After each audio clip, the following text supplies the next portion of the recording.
padayon ng Ginoo. Aton magpadayon aton pagambahan ng iyang ngaran.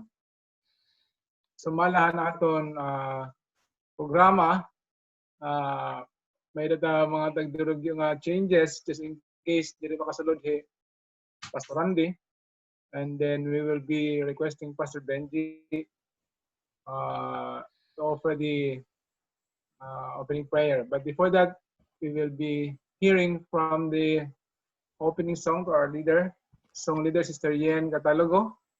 And then it will be followed by Pastor Benjie. And before natin mabatian, Dr. Mergal, Pastor Benjie Mergal, hiton mensahe ato na agabi. Importante ka upay God nga ato ni mapadayon, mabatian. Kaya naghahatag aton pagpabasko gan aton espirituhan ng pagkinabuhi ina kalibutan. Don't forget your before niya mabatian natin makabugtuan, aton ani hatagan ng panahon si Chisel Rose Lagarin sa itong special song. And then pagkatapos ng aton mensahe, makakadikitahan may adat ang mga pakiana or may adat ay kakadugang. And then tatagan natin ng mga 15 to 20 minutes. And then after that, we will close our program. Pagdudumarahan ating song leader, Sister Yhen Catalogo. And then an aton closing prayer, just in case mabot si Pastor John Risos o kaya si Pastor Randy. And then we will request them to pray. But just in case that both of them, kung di rin makasulod nga duha, Pastor Randy o Pastor Risos, and we will also request Pastor Mergal to close this topic with a prayer. Hindi na makabugtuan. Aton ni sentro, ang aton mga huna-huna, ang ibutang ta, ang aton mga huna-huna, aton pag-aram, yan ang gabi. O ang gabi, ay yung atanan. Okay po, para sa ating opening song, ating pong awitin ang Love Lifted Me.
Ato nang iyon ni Pastor Benjie.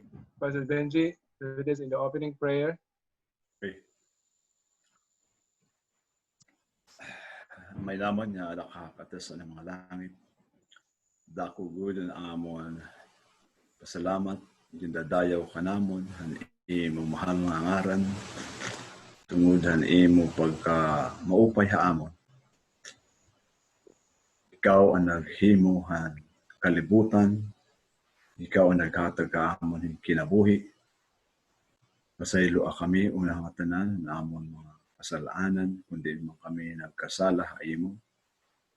Ginoo, salamat na imo kami hihigugma, kabilahan amon pagka masaray po. Salamat ang imong gugma amon, na imo ginhatag, nga diin amon ginbabalik ang amon pasasalamat ta imo. Tungod ang mag-upay nga lawas, mag-upay nga kinabuhi, nga di kami na nagkakatitirok para pamatian namon ang imo mga pulong tikan ang imo surugoon, Pastor Ben Mergal. Salamat Ginoo nga imo kami gimpukaw tikan ang among pangaturog. Salamat liwat dida Pilipinas nga ada gyapon hira naglaan han mga oras para pamatian kamo. Unhain man kami habugos ng kalibutan, unhain man kami hinaupunta nga atagan mo kami kabaskog, nga diri kami manghina, diri kami manglupaypay, kundi palakasin mo pa kami han amon pagtuo dida imo, na amon relasyon ha imo. Hinaupunta Ginoo nga tagan mo pa kami mag-upay nga relasyon ha bawat usaha amon bilang mga kabugtuan ha iglesia. Yan ang adlaw, samtang ko'y mga mati, ang imong mga pulong, abrihin amon mga hunahuna, ang among kasing-kasing, para andam kami mamati. Natigahan imo surgoon. Salamat ang pagbaton mo na ang pag-ampo, ilaumunta ang baraan na espiritu, ang maggiya amon hiningi mga oras. Ang ngaran ni Jesus. Amen. Amen. Amen. So, mga kabugtuan, ada naman ni Sister Lorian. Sister Lorian, ada ka na?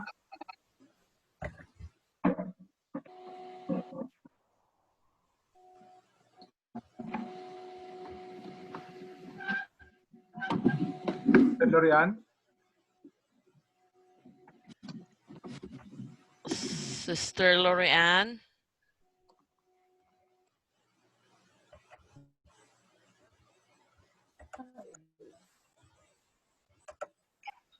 Hello po. Okay. Very good. Praise God. Po. Sige, okay. Are you ready? Imo na pang special song? Ako ngayon po. I really don't know. Ako ngayon. Okay. Ano ba?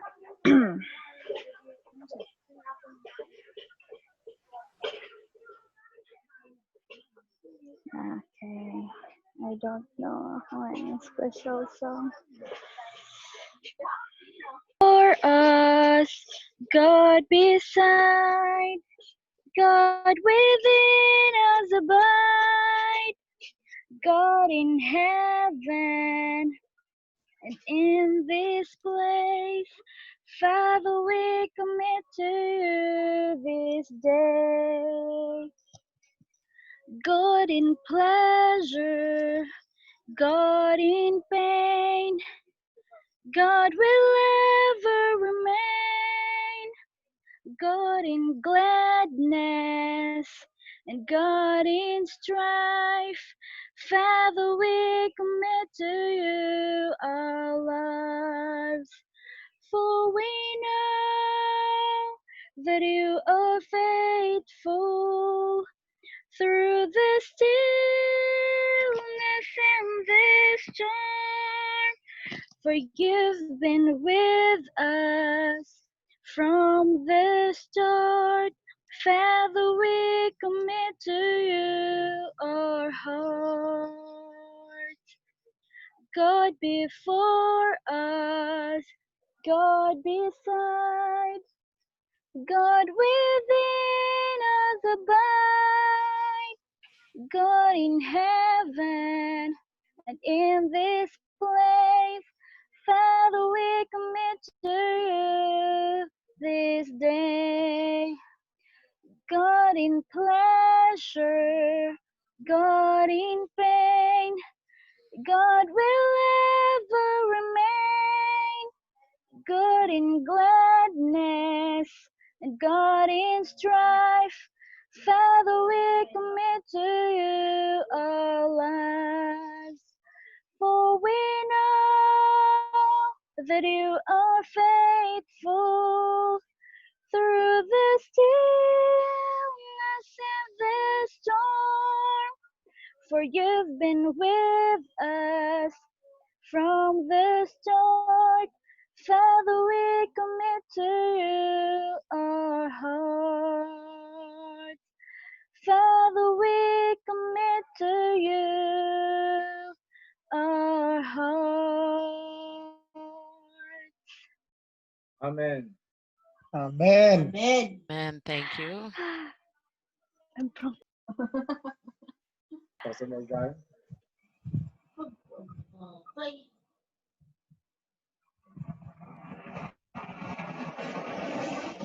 Gamay lang ang panahon, ha? Ay, i-text pa na mo ang sound.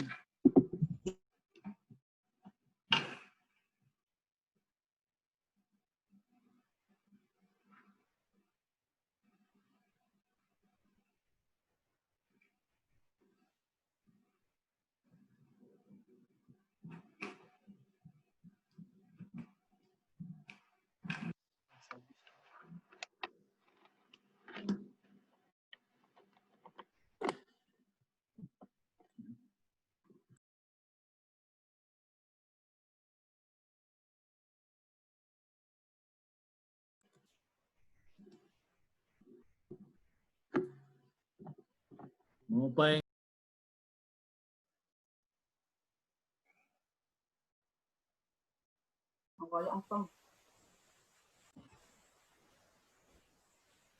Paki-unmute, Pastor Mergal.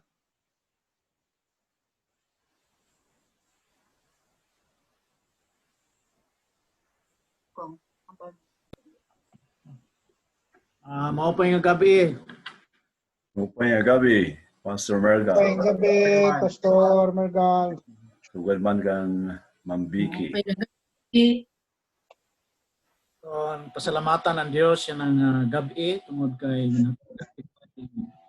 lain na sa panahon para makag-ram ang mga pulong na at the same time magkagimaya kita haniyang ngaran tungod kay iyaman kita mga ginhimo.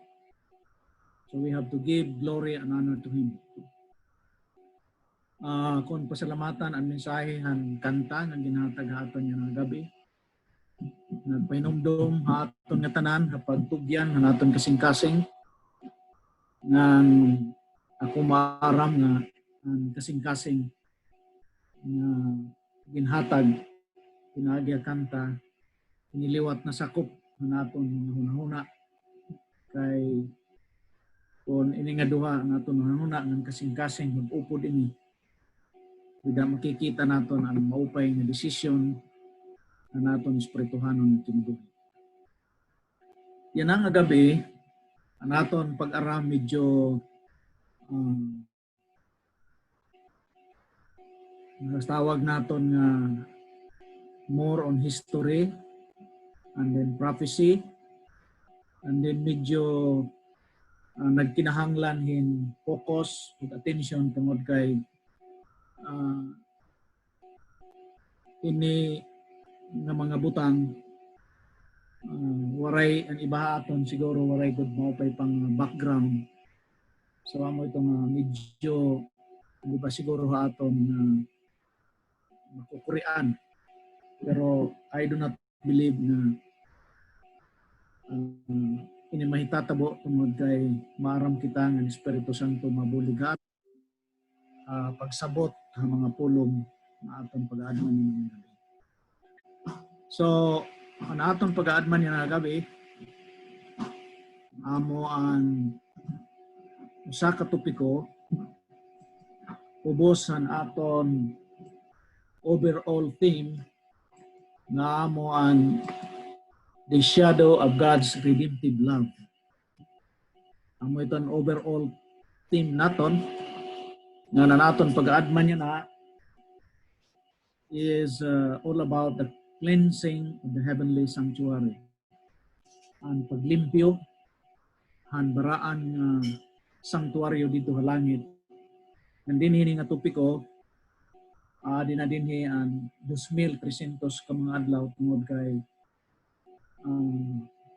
dinhi ha Daniel versikulo 8, makikita man naton ang pagkiana ida ha versikulo 13 hanggang 14 mahitungod kung saan-o ang sanctuaryo sa langit pag lilimpyuhan.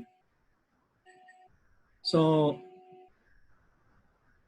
amoy ni ang aton direction ang aton pag-aram ngan kundi rin aton matapos tungod han kalimitado ang aton panahon ni nga gabi aton ni ipapadayon buwas. So hadiri pa ko makadto han ano ko pa ini hinging pag-aram. Gusto ko anay hayo ipakita kung ano ang kamahinungdanon mahitungod han pag-aram han sanctuaryo. So may ada kita didi pipira ka mga mahinungdanon nga mga rason nga kay ano nga kinahanglan kita mag-aram han sanctuaryo han Dios nga ginhatag kan Moises nga diin may implikasyon ngadto han ginihimo ni Kristo yan na ito sanctuaryo han. So naadin ipira ka mga importansya. Okay? The first importance is that tabernacle is the type of Christ. The more we become familiar with the tabernacle, the more we become familiar with Christ and all that He means to us. So, ang nanon nga sanctuaryo, ini nagtutuddo haton ngadto kan Ginoong Hesus. Kay Kristo mismo, iyang ginangkon na hiya templo. Siring niya room aniyo ini nga templo. Kaya tulo ka adlaw ako nini babangon. So Kristo usa man liyo tiya ka templo. So ang tanan nga mga ginhimo dito ha sanctuaryo ini nagtutuddo ngadto kan Ginoong Hesus. It is the representation of the tabernacle in heaven. So mahinungdanon ang pag-aram han sanctuaryo din hatuna tungod kay ang representasyon hini. Of course, ini representasyon la ang tabernakulo na adto sa langit. There is a real tabernacle in heaven na may ada gud matuod na tabernakulo dito sa langit. And Christ really appeared before the throne of heaven as the Lamb. Kita nato ini pinadayag 5. Another one is teaching covers its type almost all of the New Testament truth. So kung atong pag-aadman gud ang bagong matugon, makikita naton nga ang tanan nga mga gintutdo dida ginbasehan sanctuaryo han kadaan nga tugon. Studying the tabernacle will absolutely strengthen our faith in the Bible. Ikita naton nga samtang atong pag-aadman ini sa tabernakulo kon sanctuaryo, maririg-on ang atong pagtuo. We will better understand other related truth and end-time prophecy by understanding the sanctuary truth. Labi na aton ng mga Adventista, nakakahibaro kita ng aton good na sasabtan yung halarom kung inigin babasi naton han sanctuaryo na kamatuoran.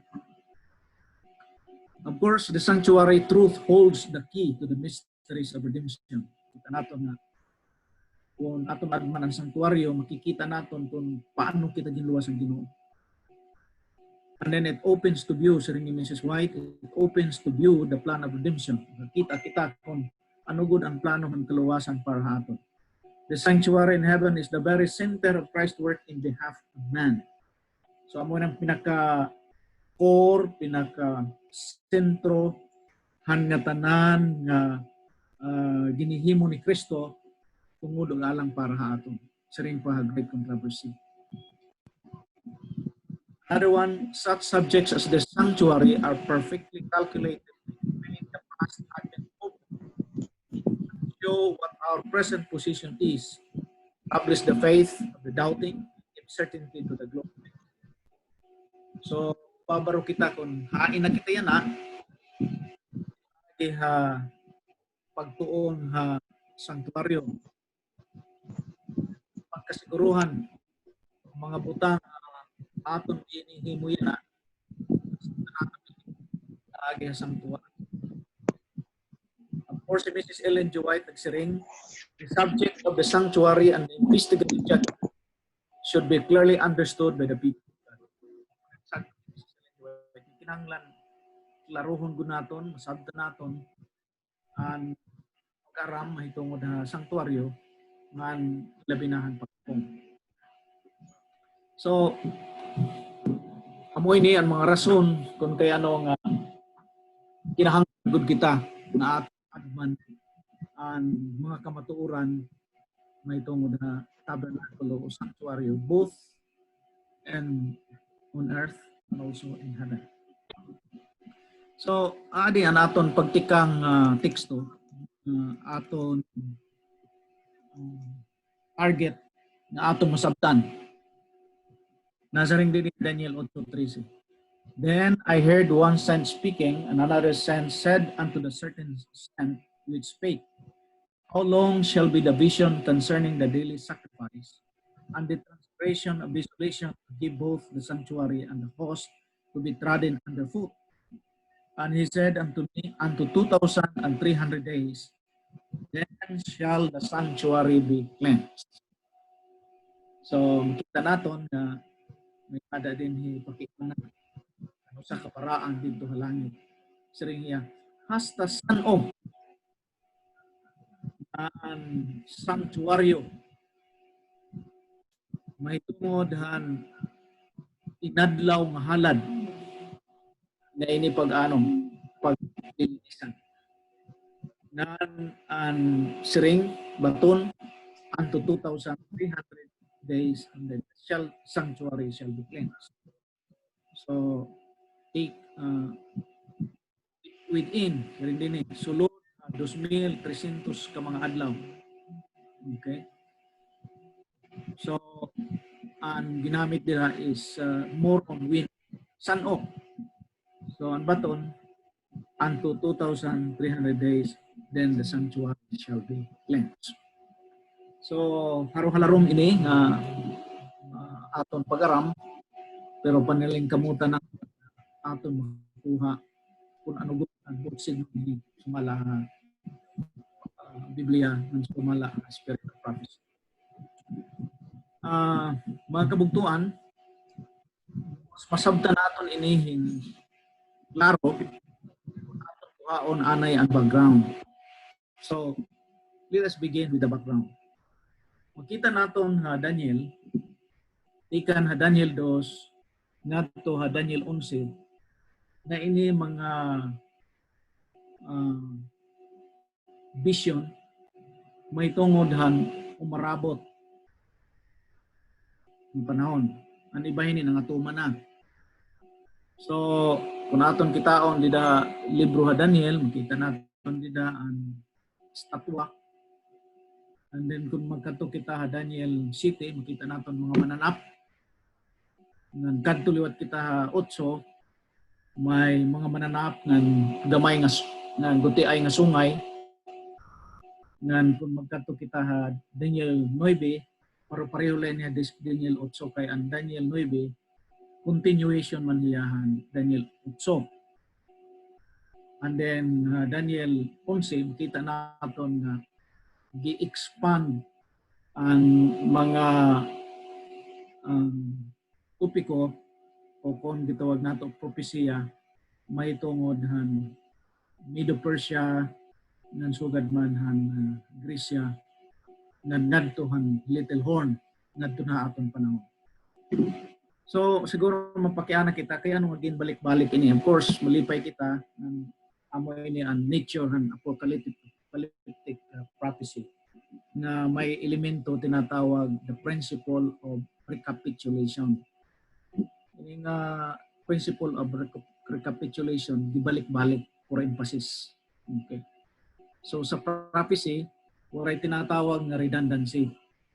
Ang tuyo ang propesya nga tanan makasabot. So gibalik-balik.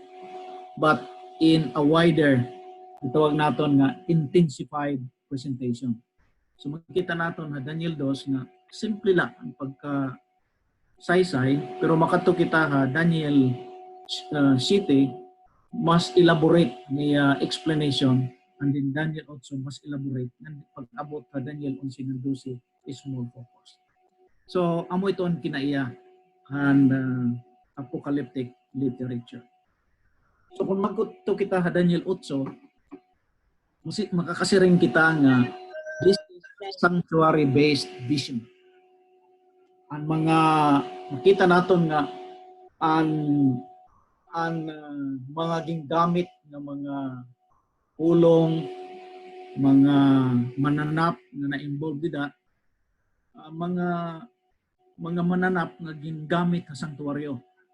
Ang mga pulong liwat na ginggamit dida, mga pulong na ginagamit sa sanktuaryo. For example, continual or daily burnt offering. Ito ginamit ng mga pulong dito sa Old Testament may tungod hang sanktuaryo hatuna. And then morning and evening, makita naton dito ang dapit ha holy place and Shekinah. Diin may ada dito itawag nato nga kandilarya nga kinahanglan nga pasigahon adlaw ng gabi. And in the word sanctuary, gigamit ha Daniel 8, sanctuary. Pareho liwat ha Old Testament. And then cleanse. Pareho liwat ha Old Testament, gigamit liwat dito ha word sanctuaryo. And then may mga symbolic animals nga ini nga mga symbolic animals ginamit liwat dito sa sanctuaryo pananglitan na karnero, ram, and then goat. Okay? Ining kanding. Ini mga gitawag aton ini nga mga sacrificial animals nga ginagamit dito ha Old Testament serbisyo sa sanctuary. So masisiring naton nga Daniel 8 is sanctuary-based vision. So amo tong diri naton madidetach ang sanctuary nga mga elemento, mga principles tungod kay ang konteksto hini amo man ang sanctuaryo dinhi hatuna. Okay, so magkanto kita diretso ngadto Daniel 8:3. Daniel 8:3. Amon tinikangan naton pag-aram. Then I lifted my eyes and saw, and there standing beside the river was a ram which had 2 horns, and the 2 horns were high, but one was higher than the other, and the higher one came up last. So may nakita dida nga lalaki nga karnero. Ang nga karnero may ada sungay. Ang sungay duha, pero ang usa haro taas. Ang isa. So siguro makapakian na kita anon kahulugan ini ang propesya. Of course, pagkadiretso nga pag-aram, the ram later identified as representing the kings of Medo Persia. Kikita natin ito sa verse 20, Kapitulo 8. Has 2 horns, and the first horn would be Media, and the second Persia, coming later than the first and being more powerful. So atong haruhataas na sungay ngayon, ang hulugan nato, amo ang ginharian ng Persia, kay nag-merge man inira, naduwa man, Media ng Persia. So, makasiring kita nga adton ram o kung lalaki nga karnero, waray lain kundiri ang ginharian ng Medo Persia.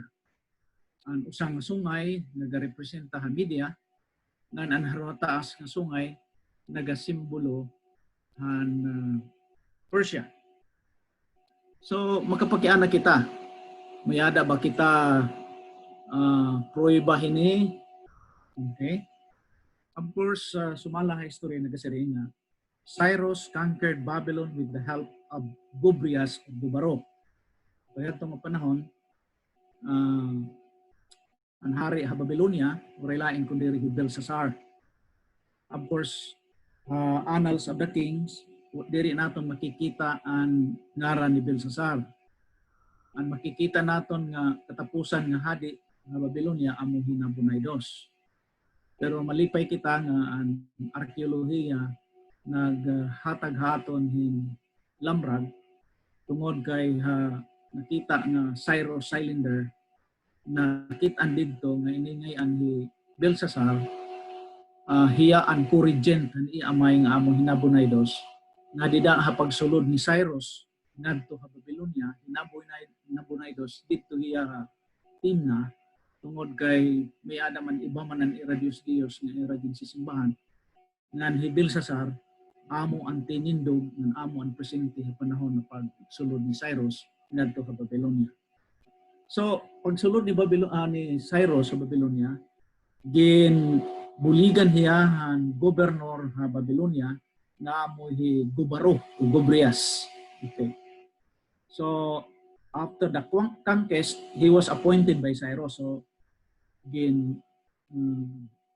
himuhiyang supreme monarch of the Empire of Medes and Persian, and then he was called as the Rios the Medes or the Rios the Median nga aton makita na Kapitulo 5, versikulo 31. Ini nga kuan gobernador medyo retireable na ini kay mga 62 years old na ni edad sumala report. So makita naton nga Cyrus waray hiya magkuha ang titulo nga Darius. Kung diri niya ginkuha sumala history, hiya naging gintawag na kings of the land. Kaya iya kanadto conquer hiya usa ka nasod then ngadto naman halaing nga nasod. So amo ito nga makita naton nga ang nagpabilin nga titulo amo ang ginhatag niya nga titulo ngadto kan Gubrias ni Gubaro nga diin gitawag nato Darius the Medes or Dariawis. Ito ang siring nga history. So, hino ini Cyrus? Of course, Cyrus, ang iyang ngaran Hikores. Aton English Cyrus. Pero Persian, Kores. Kor means the sun. Okay. And then siya, amo ang anak ni Mandani. Nga ini Mandani, usa ka anak ni Aschig o Asyago, na amo niya ang katapusan ng hadi Hamidia. Si Mandani nag-asawa kan Cambyses the First na usaliwat ka Persian na ruler under the Archimede dynasty o Archimede group. And then hayra pag-asawa, of course, hitabo Cyrus was born. And then usa ka panahon sumala istorya samtang hapit na ini nga bata matao hi Astyago ginkadtohan iya pinaka propeta. Ngadtong mga panahon may mga propeta hira. So nangonsulta iya may tungod han flight niya ginhadian. Iya propeta nagsiring kalahuron nga hari kinahanglan magbantay ka tungod kay ito nga imo apo nga bag-o na tao, the time na tao na si Cyrus. Amo ang masaliwan na imo. So hiyas Tiago rin malipay ito. So iya gintawag ang iya sundalo nga paborito nga usar-usar ka herdsman nga amo ni Harpagos. Ano iya sugo ng kinahanglan ini nga bata dadon ngadto nga disyerto nandito bayaan para hiya mamatay. Pero samtang Harpagos nagdaray ni nga bata, naluoy ya ni nga bata.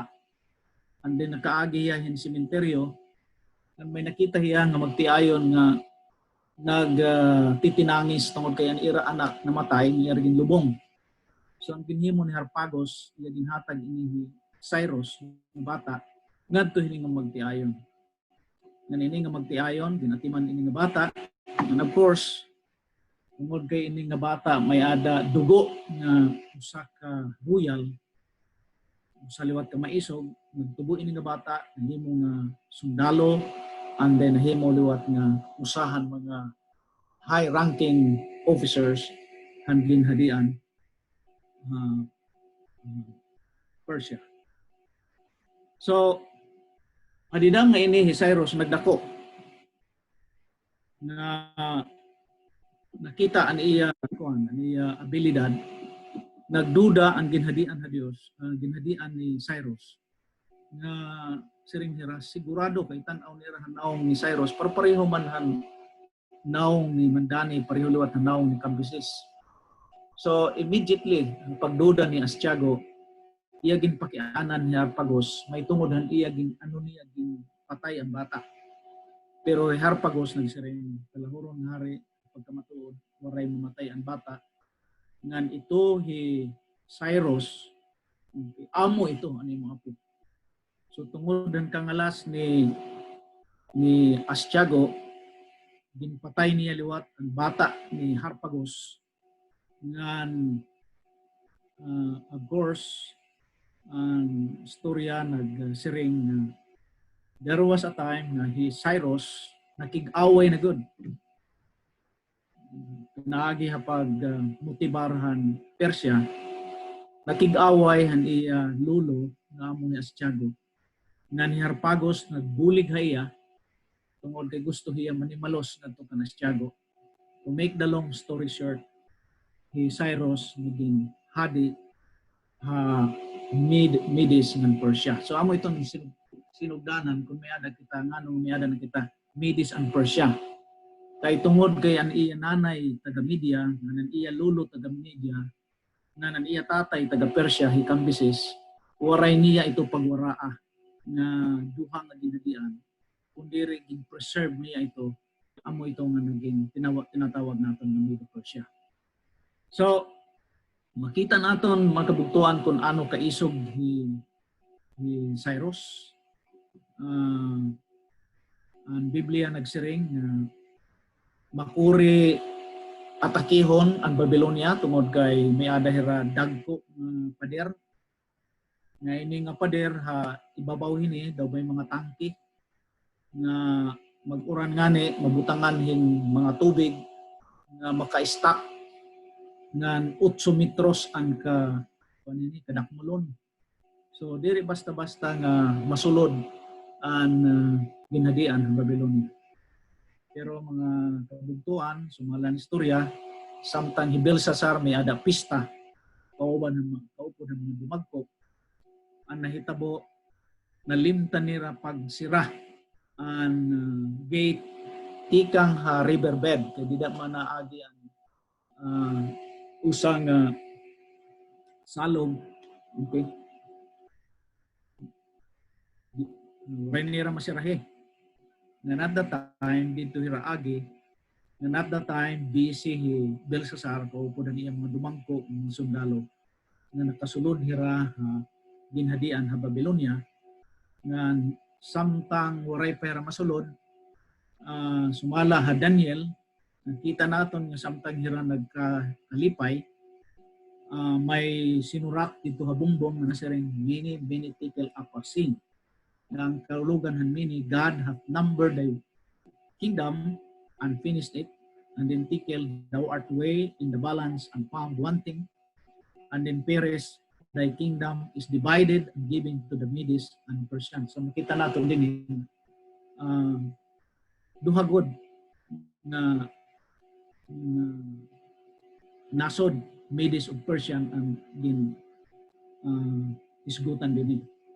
Ini importante tungod kay may ada mga pag-aram, ilabi na mga Katoliko, ng iba pa nga grupo na nasiring hira nga ang pagkasunod-sunod ng ginhadian lain ng Babylonia katimam kinahanglan ni Adamides kahuman Persia katima Antiochus Epiphanes Grecia and then Antiochus Epiphanes and then Roma.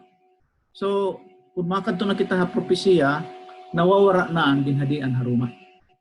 So makita nato nga tama gud ang ginsiring nga Biblia nga duha ka mga nasod Medes and Persia usahiya ka ginhadian. So Babylonia, Medo-Persia ni ikaduha, Grecia ni ikatulo, ikaupat ang Roma. So mo fit didto han ginsiring ha libro nga Daniel. So makita naton nga si Cyrus nahimuhi ang hadi, nahimuhi ang instrumento ha Ginoo. Ngani yung propeta Isaias nagsiring nga si Cyrus daw pari-pareho kan Kristo. Kay very diplomatic, niya ginpaura ang mga Hudiyo. Ngani at this time after nga nahimuhi ang hadi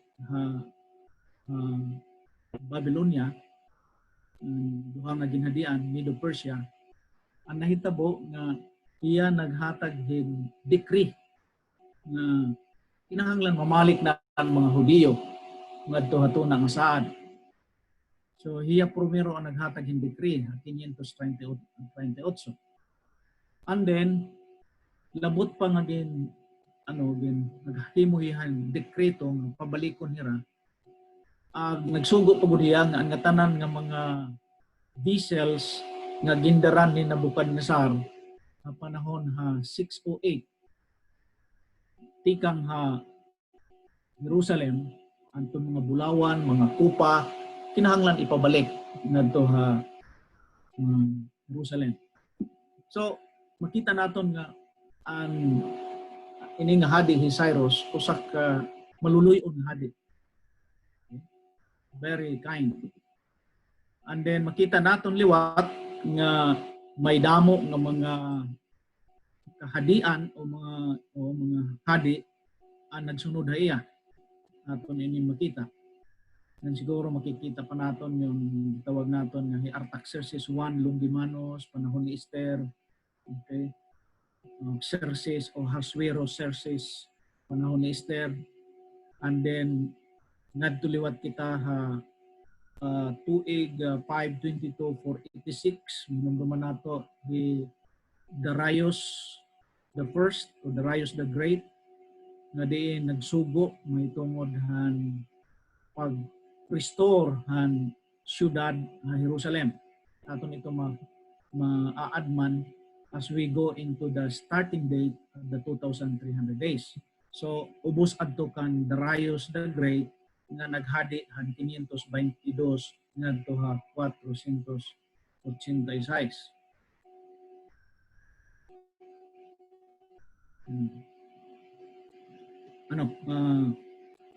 Ini siguro diri hikuan ni Darius prepared.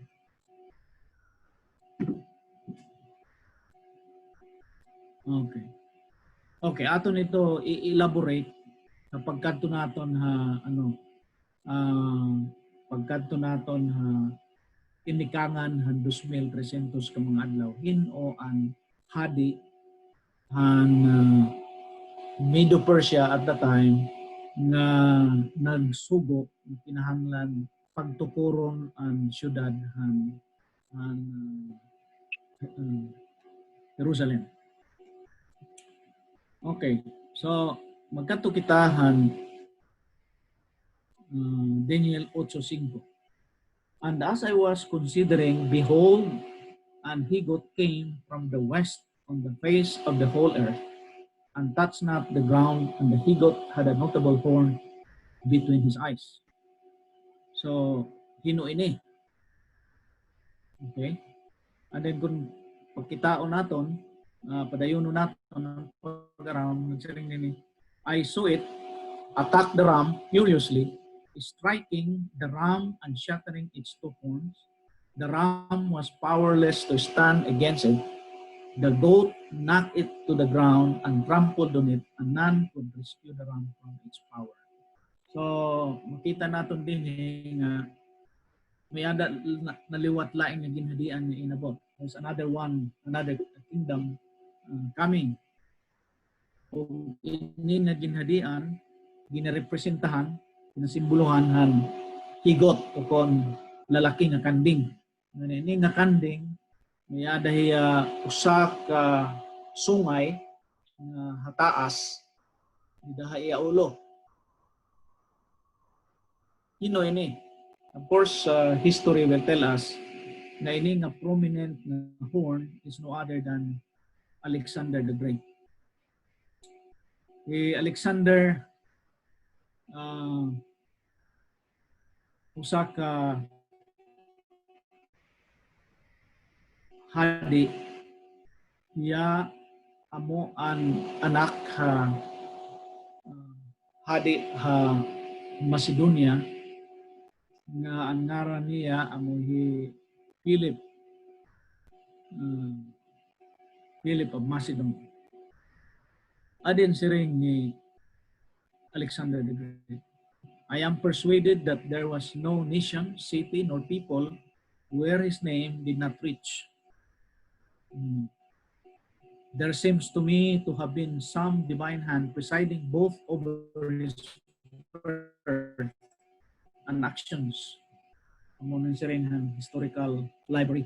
Kaya ano, tungod kay ang leadership ni Alexander the Great daw extraordinary. Samtang ang iya amay Philip of Macedon naghahadi pa. There was a time na Philip of Macedon saring iya nga I will conquer all nations of the world. Pero hadida nga nadunggan hiyan anak niya nga amo Alexander the Great. Saring niya, Father, stop talking about that. Because if you are going to conquer all the nations of the world, then there is no more left for Alexander. So, nagtikang Alexander niya paghadi, kahumanhan pagkamatay niya amay. Amo Philip of Macedon, niya amay na-assassinate nga ni Alexander. Amo ang nagsaliwan niya tatay. So this goat had only one horn rather than two. It is generally agreed that this horn represented Alexander the Great. Coming from the west with a vengeance, he attacked the Ram, Medo-Persia, striking a death blow to his kingdom, which had been instrumental in the return of the Jews to their land and in the building of the temple. So, amo ito Medo-Persia.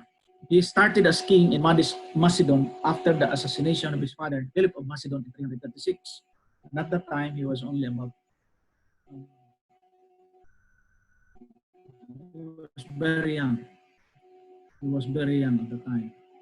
And then, kung makita natin ang kinabuhi ni Alexander the Great, very short ang pagkahadi, but he engaged three important wars. First, atong mahinumduman, hadida nga iya nagtikang hiya pag-conquerhan Babylonia, conquer niya ang Egypt, and then going to Asia Minor. Primero niya nga away ang mga generals ni Darius Undamanus. So they had a battle in Granicus, and then another battle in 334 dito nahitabo Risos. Sumala historia ang iya sundalo is outnumbered kumparar kan Darius III Undamanus. And then in 331, of course, finally iya naperde ang Darius Medo-Persia nga amo Darius III Undamanus. So makita nimo ang kalapad ang ginhadian na nakongker ni Alexander the Great. Ikan Babylonia, Syria, Egypt, Asia Minor, and then even part of India, Abutia. And then, of course, at the age of 32, nasakit siya. Damo ng mga teorya ang papakita kung ano ang hinungdan niya kamatayon. Nga na siya rin na tungod kay sige ya inom kaya itong panahon nagplano hira nga maatake sa Arabia. Nasulod na nila ang India pero ang Arabia oray pa rin na masulod. So they were planning ang iyang mga general nagsiring nga what shall we do there?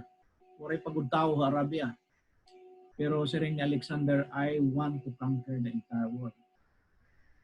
So nag-ininom hira kay ira man to customary sa unang panahon na before hira makadto ha pag-awayan may ada hira anay pista-pista daw pa basko nga era plano.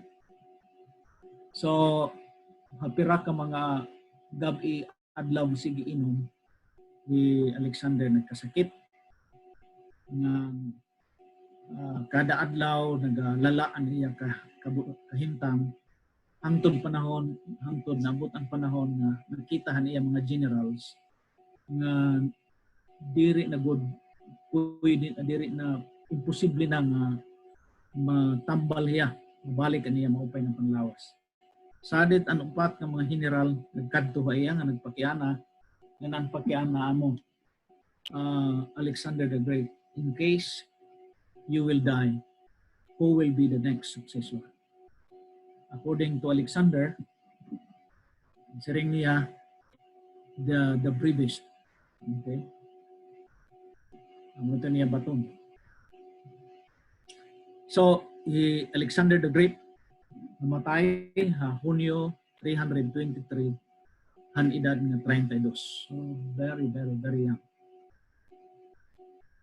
So nakita naton ang tagna nga nagasiring nga ini nga prominent horn, ini nga halaba nga sungay na putol ini.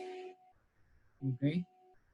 And may ada upat ka mga sungay nga nabilin which represents the 4 generals of Alexander the Great. So after the death of Alexander in 323 may ada mga posibilidad nga successor niya. First, ang iyang wife na ngaran ni Roxani na taga-India. Very beautiful woman. Posible nga yan maging successor. Ikaduhang successor, posible ang iyang anak, posthumous son, na amohi Alexander Aegios or Igos. Another possibility, ang iya natural brother nga amoy Philip Arias. Mga posible ini nga mga sumusunod.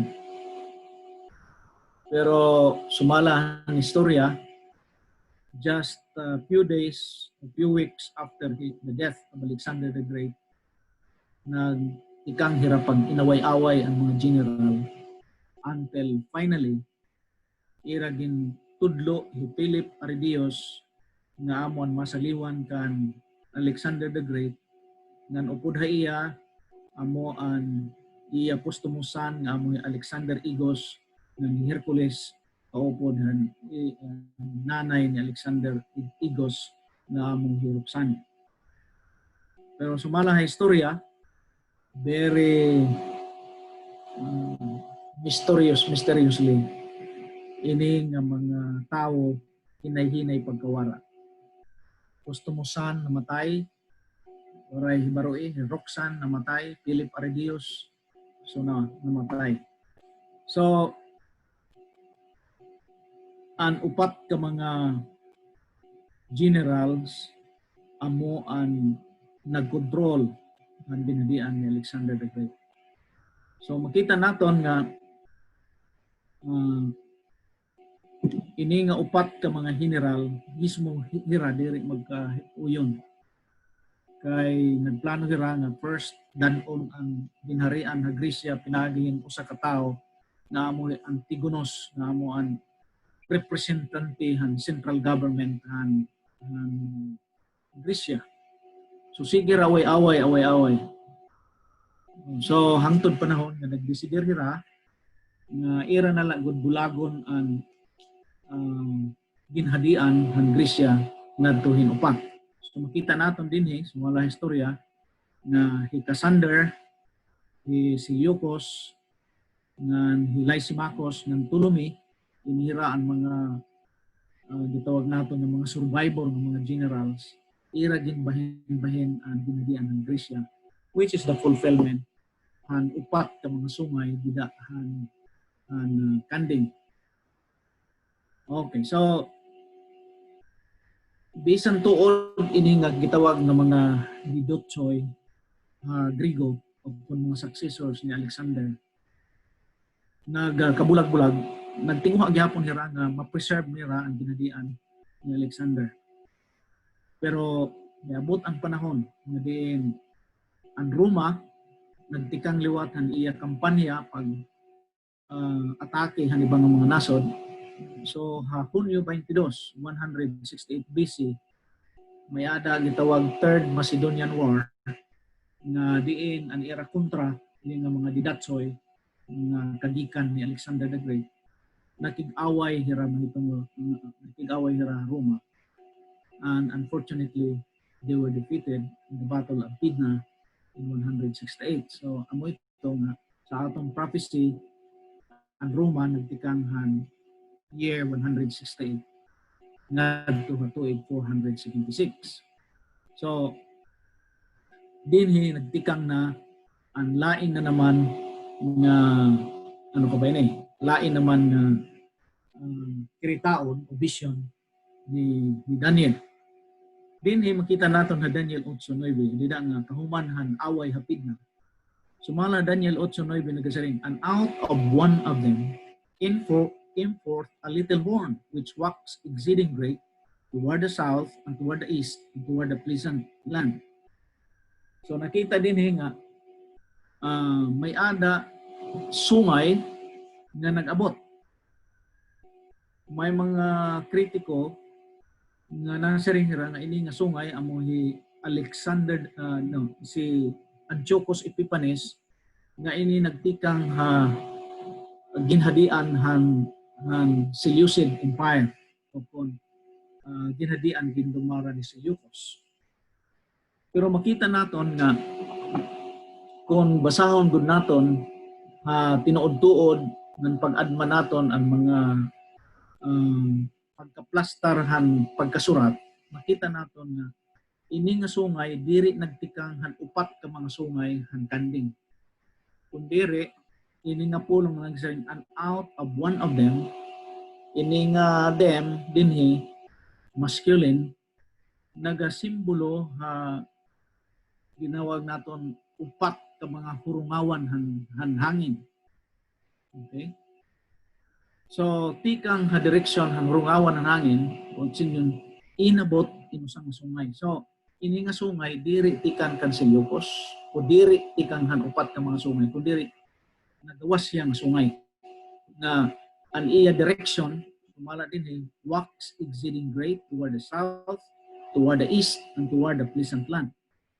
So ini nagasimbolo han gitawag na ini nagutiay na sungay nagrepresentahan han imperial and papal Rome. Duha na iya kinaiya ini imperial and papal.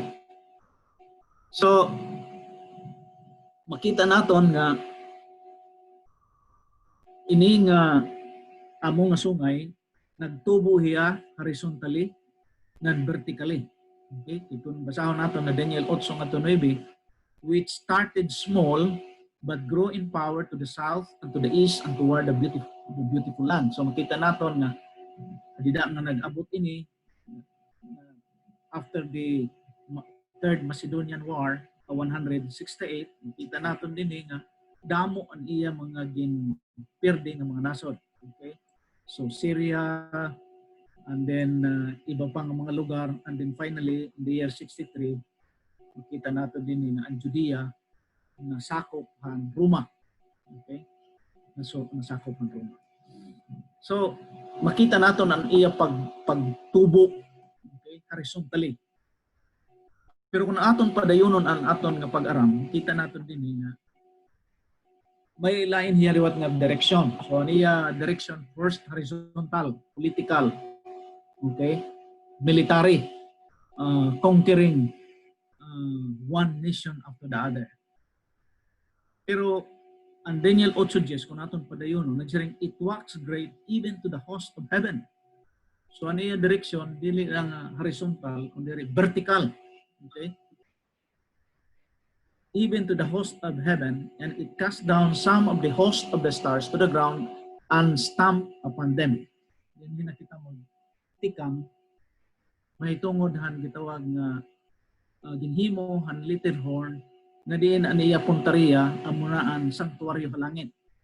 So, ang iya first na activity, horizontal, conquering nations. But somehow, ikaduha niya nga direction, amo ang vertical pakadto na host of heaven na diin aniya gin sentro amo na ang sanctuaryo langit. So dinhi na kita ma-dinhi. So the little horn has gone through a radical change in its search for power. Its nature has been transmitted from a military and political power to a religious one. So from military power now into ecclesiastical or religious. It takes a struggle for power for a new level, namely the heavenly.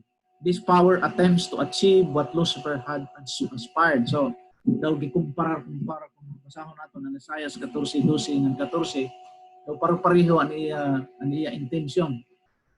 Gusto niya atakihon ang sentro, diin ang kamatuoran, diin ang gitawag natin na control itong kaluwasan ng tao na himutang vertical.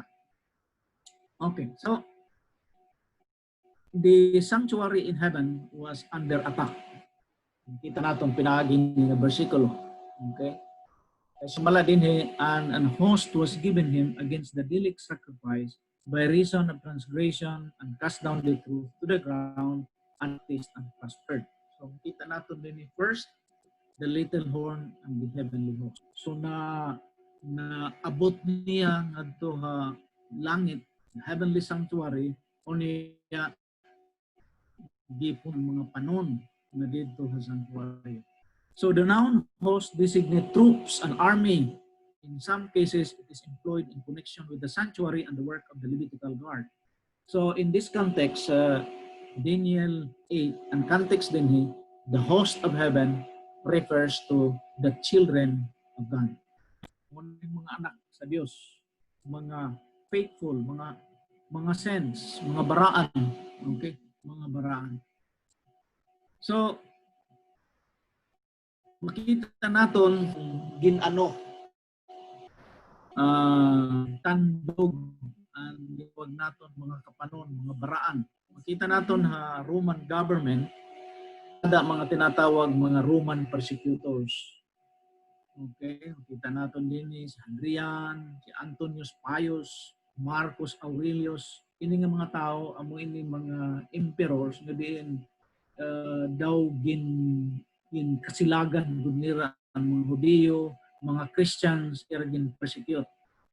Septimo Severus, Maximus Decius, Valerian, Diocletian, ano yung pinaka-masakit na persecution panahon ni Diocletian, because may edicts siya nga ginpagawas.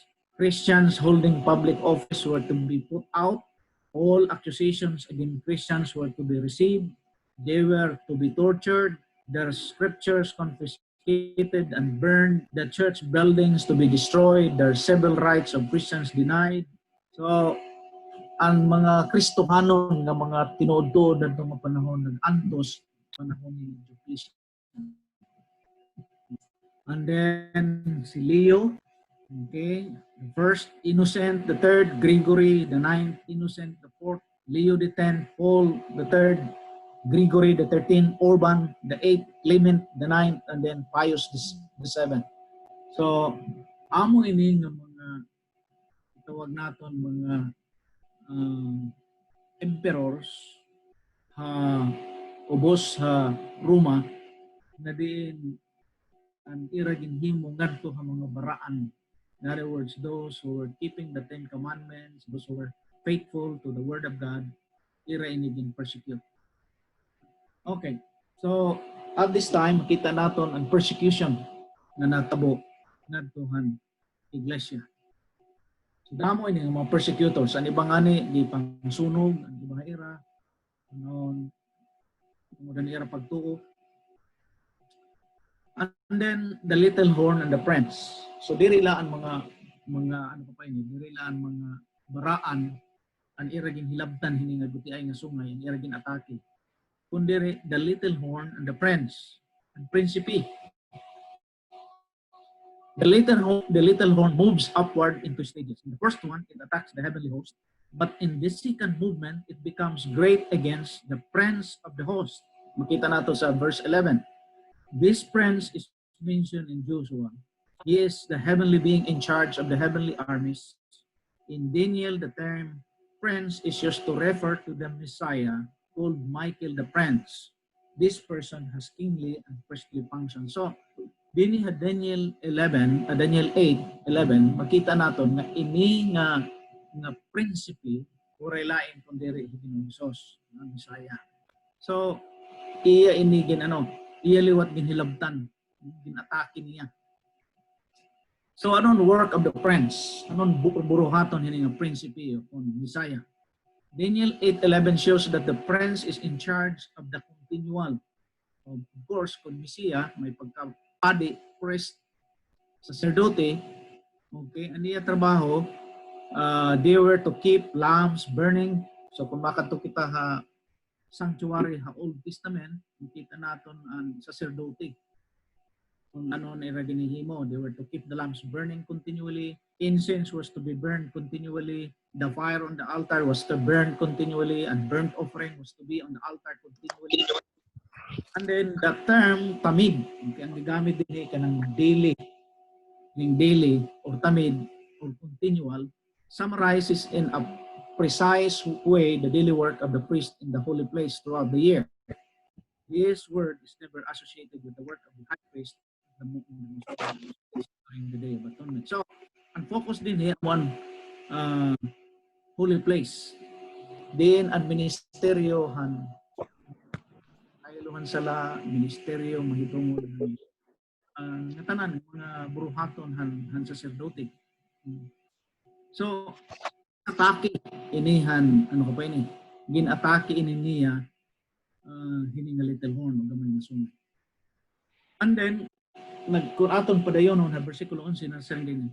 The daily sacrifices were taken away and the place of his sanctuary was cast down. So the Hebrew word translated to take, ram, has a variety of meanings. The high, be high, arise, exalt, be removed, lift up. The form used in Daniel 8:11 means be removed, be exalted, and is used in the sanctuary service to designate the action of removing from the sacrificial victims the portion went to the altar. So, ang botsing kong din nga, ang prerogative, ang buruhaton, han padi, o kung sacerdote, dito sa holy place, ginkuha, okay, kini nga guti ay nga sungay. So, itong daily, okay, ito ng mga sacrifices, na itong ng kaluwasan ng tao, ginkuha, kini nga guti ay nga sungay. So the little horn removed the continual from the prince by usurping his priestly work. So iya ni gikuha na trabaho. Naton ito makikita kung ano ini ng mga trabaho. By ascribing to itself the work of the prince. So nagpapareho yang prinsipe. The little horn makes the magician of the prince. So ang trabaho han sacerdote nga mo ang pagpatiliwala, iya iniging kuha iya kalugarin. Okay? And then cast down the place of the sanctuary. Kita natin ng versikulo 11. And the place of the sanctuary was cast down. In Daniel 8:11, what is cast down is not a person but the place of the sanctuary. One, that in this case the verb means something like to destroy, to ruin.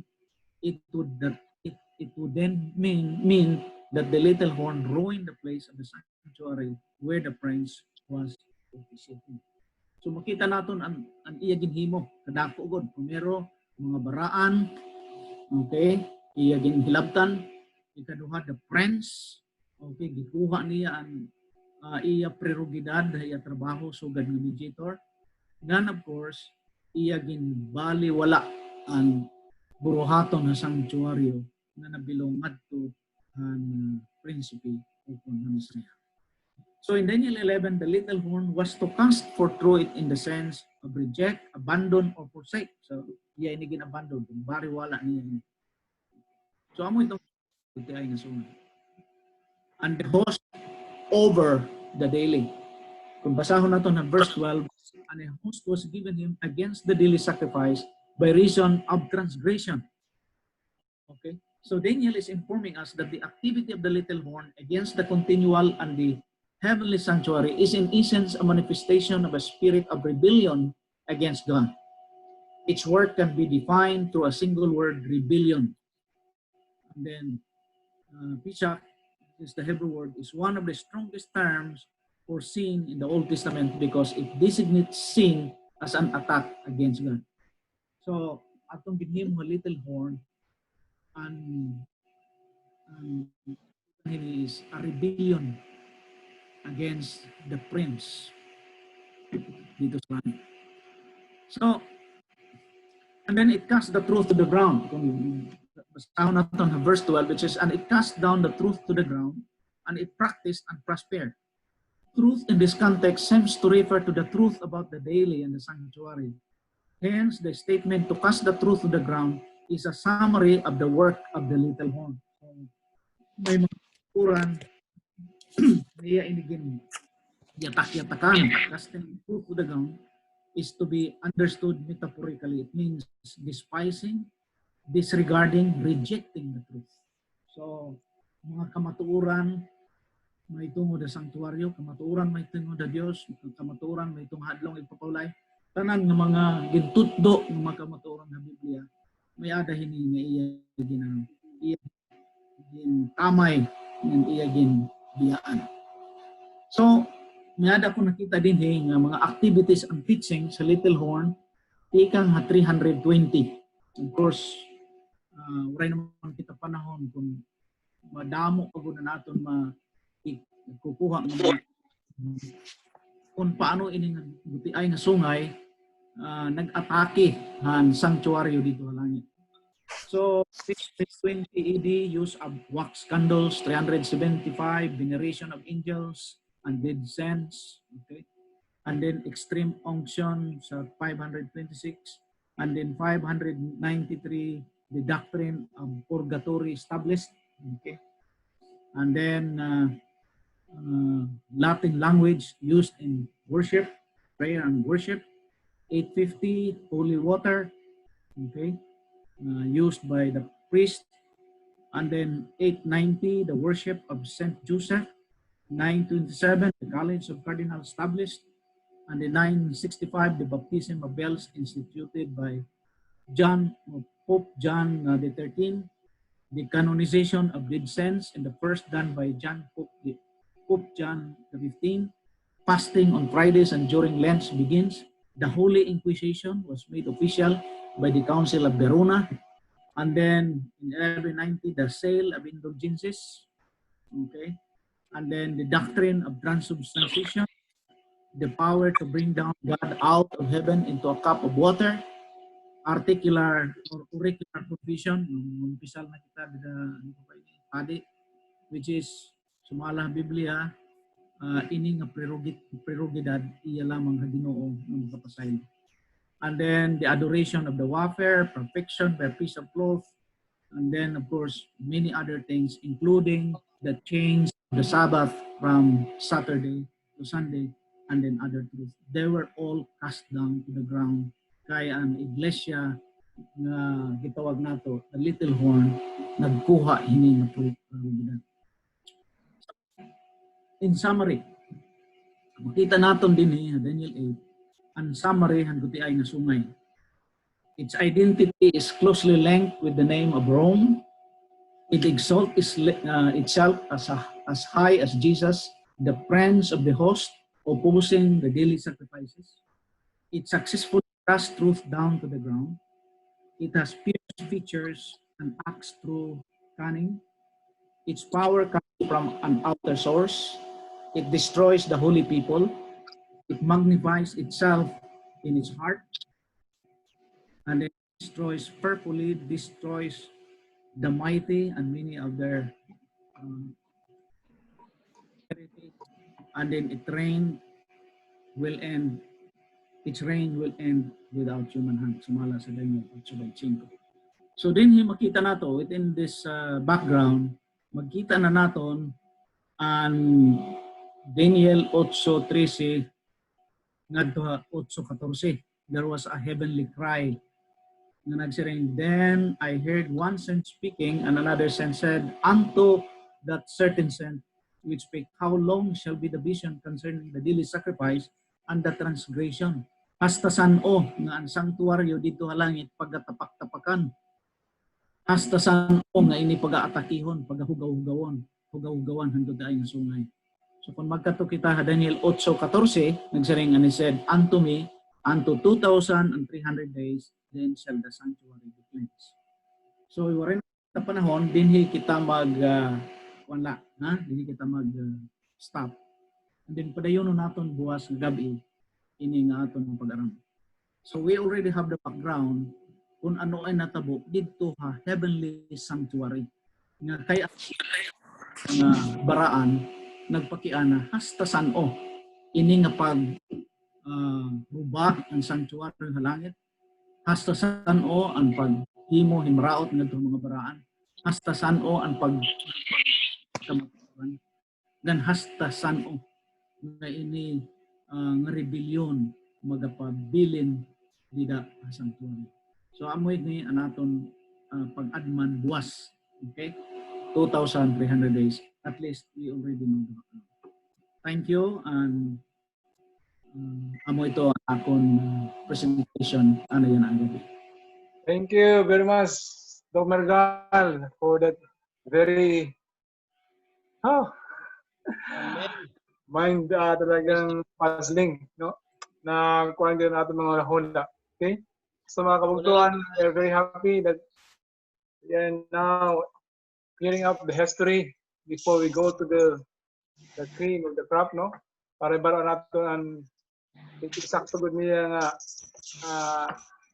rasa kung mga pagkaon, the ultimate. Now, before kita magpadayon ng kabugtuan, we are in our midst. We would like to welcome our Brother Roger Smith. Thank you for the welcome. It's nice to be with you. Thank you so much. Okay, Brother Jason. Okay. Cut off. Okay, it's okay. Now, this time, if we have some questions, I guess we will accommodate questions, 1 or 2 questions only. And it's because we will be directing, the topic is not yet done. So we're still on the preliminary. So, okay, Brother Yulo, you have a question? Go ahead, Brother Yulo. Brother Yulo, go ahead. Thank you. Yeah, thank you.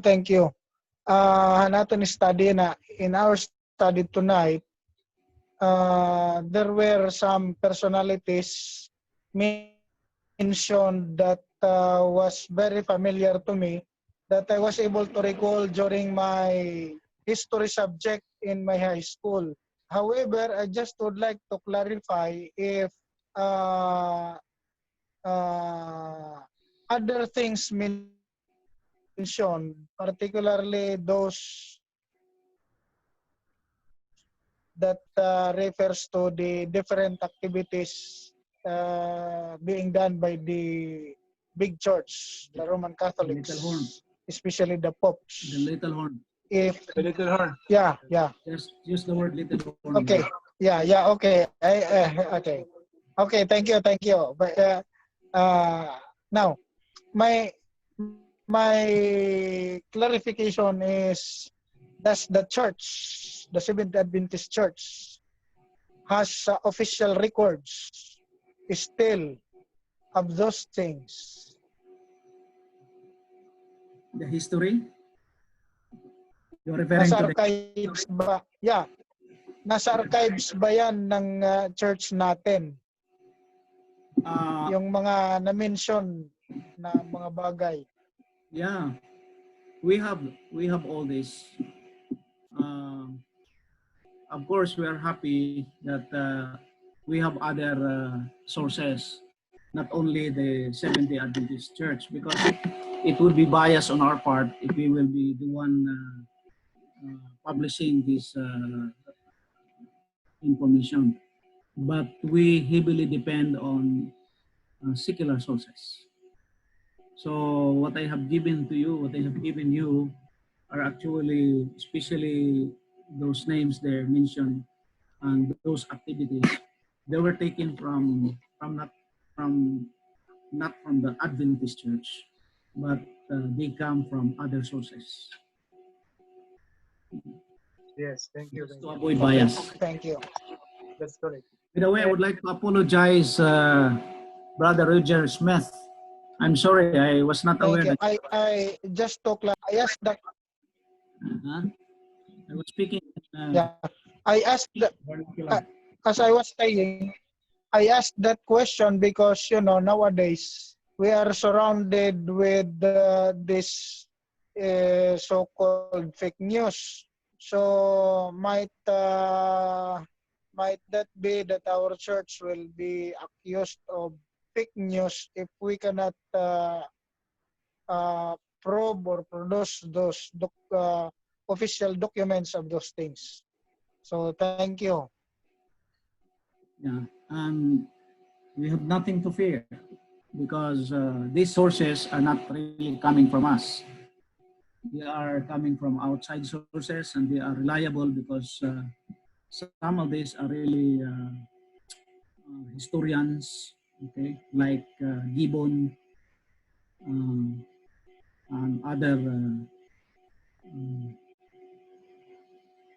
other sources that are really reliable. Okay, that's true. We have different scholars also, not just coming from the church of the Seventh-day Adventists studying this one. I guess there are also other scholars who are really looking into, especially in the field of theology, in the deeper study of theology. Okay, so do we have some more? I guess we can still entertain one more question, but I guess we will just stick to the questions on the preliminary side that we have just heard a while ago from Dr. Mergal, so that there will be no confusion for the answers, because we know that when we ask in history, it should be always in a detailed position. It's somewhat a complete science, not just a logic, but also we dig it in the archaeological basis. To support the question of Brother Yudo, we can really assure that the facts is really there, not just in the accounts of the Seventh-day Adventists, because more of the researchers also taken some of the books and the other universities and other archaeological facts, not just Adventists. So we didn't have to fear that one. Okay, so do we still have more clarification and insights? Okay, thank you, Brother Yudo, for the question. Madam Claire? I have no question yet. I have to digest and absorb everything. Yes, that's correct. Brother Roger, you are unmuted if you want to say something. Yeah, I have. So we're talking about Daniel 8. Is that correct? Right. Yeah. And I'm kind of troubled by what Gabriel said in verse 17, where he says, "Understand, O Son of Man, for at the time of the end shall be the vision." So if I go back to Daniel 2 and I look at the image that Nebuchadnezzar had in his vision, I look at the head and the chest and the belly and the thighs, the legs, and I'm thinking myself that the feet and toes would be considered the time of the end, just prior to Christ's coming. Would that be a correct thought? Yeah. Yeah. And so when I go to Daniel 8:17, where it says this vision is for the time of the end, it doesn't say it reaches to the time of the end or it climaxes at the time of the end. So I'm thinking the whole vision is for the time of the end, which would be the feet-toe area. Is that a correct understanding? Well, of course, if we talk about Daniel 8, this is also a recapitulation of Daniel 2. Although in Daniel 8, you cannot find there Babylon, because at the time when Daniel received the vision, he was in Susa at the time, and this is already during the time of the Medo-Persia.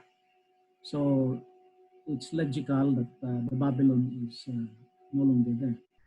But you will notice that, as I have mentioned earlier, that when we talk about Daniel 2, Daniel 7, Daniel 8,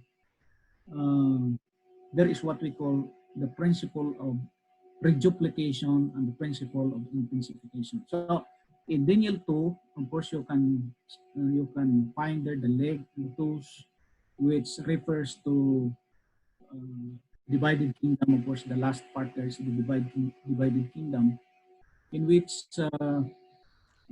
you cannot see there the little horn, but actually that represents the Roman Empire, in which if you go to Daniel 7 and Daniel 8, there you have the intensification of description, where the details is already there. So you have there the activities of the little horn, and then the same, it was amplified in Daniel 8. So this the statement of vision, the statement of Gabriel is actually referring to the end. In other words, the vision of Daniel 8 will extend up to the end of time. See, when I go to Revelation at 22, it says you shouldn't add or take away any words. Don't add. If you do, your name's taken out of the book of life and you receive the plagues. When I read Daniel 2, it's God gave to Nebuchadnezzar an overview from his time, Babylon's time, until Christ's second coming. But when you go to Daniel 7 through 12, that vision is for the time of the end. So Gabriel says. And then Daniel 12, of course, says it's unsealed at the time of the end. And Daniel 8:19 says, I'll make you know it shall be in the last end of the indignation.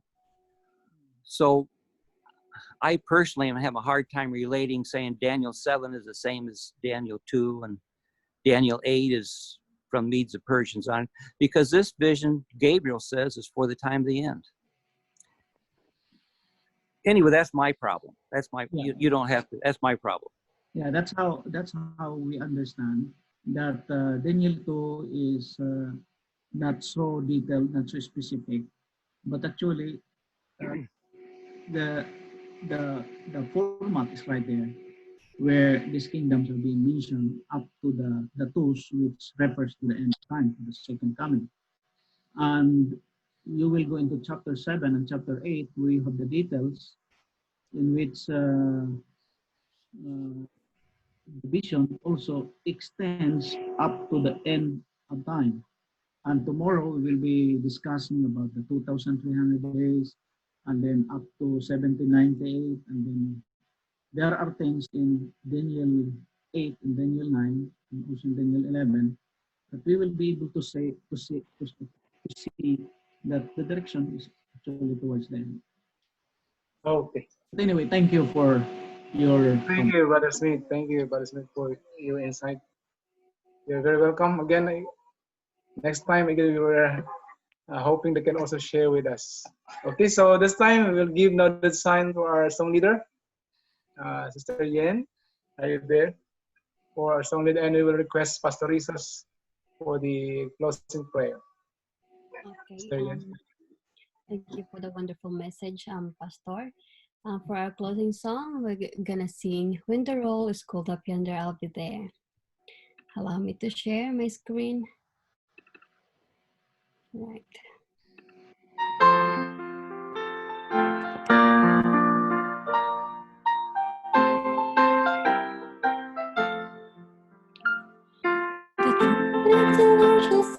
Time shall be no more. Like the morning first turn out bright and clear. When the saints of church shall gather round the shore, under all the sky, under I'll be there. When the road is called up yonder, when the road is called up yonder, when the road is called up yonder. Let's go the yonder I'll be there. And the brighter promise morning when the day of light shall rise, and the glory of His resurrection shine. When the chosen one shall gather to the home beyond the sky, and the roll is called the yonder I'll be there. When the roll is called the yonder, when the roll is called the yonder, when the roll is called the yonder, roll is called the yonder, I'll be there. Let us never for the Master from the dance of singing song. Let us turn for this who is living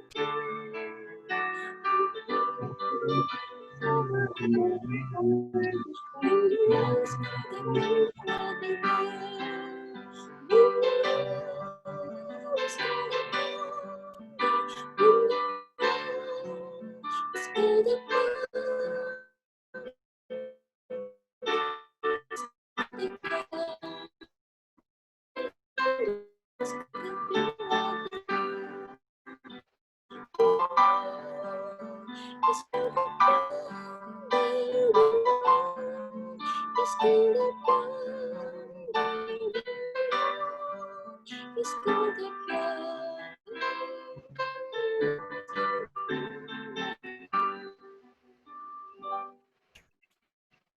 Let's pray. Our Heavenly Father, we thank you, Lord, for the learning that we received from the Word through the ministry of Pastor Mergal. Pray that those words that we heard would help us ourselves for the coming of Jesus and help our families and our friends to be prepared as well.